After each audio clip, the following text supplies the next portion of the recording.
Magandang araw. Sa araw na ito, pag-uusapan naman natin yung tungkol sa mga palatandaan ng isang tunay na pag-ibig. So, nakarinig na ba kayo ng ganito na kapag mahal mo ako, ibibigay mo kung ano yung gusto ko? Wrong. Ano ho?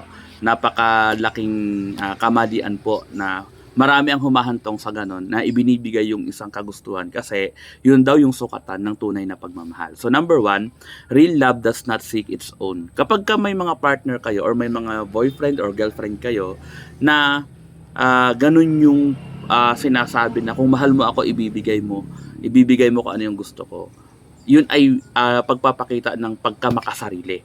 Ano? Kumbaga yun yung nagpapakita na, sige, kung talagang mahal mo ako, sasama ka sa akin, ibibigay mo yung gusto ko. Kaya ikaw naman, dahil mahal mo, sasama ka na kung saan kayo pupunta o kung saan man kayo makakarating. Pero lagi nating tandaan na ang tunay na pag-ibig, hindi makasarili. Tatandaan natin yon.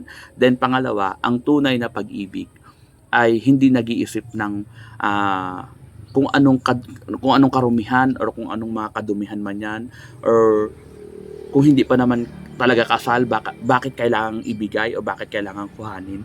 So kapag ka ganun yung mga nangyayari, hindi yun sign ng tunay na pagmamahal. And syempre, pangatlo, ang tunay na pag-ibig or real love is kind. So yun naman yung maganda. Kapag tunay talaga yung pagmamahal, nandun yung pagrerespeto, nandun yung pagsusunuran, nandun yung makadiyos na pagkasama as boyfriend girlfriend, pero hindi dapat sinusubukan yung mga bagay na hindi pa dapat sakop ng mag-asawa.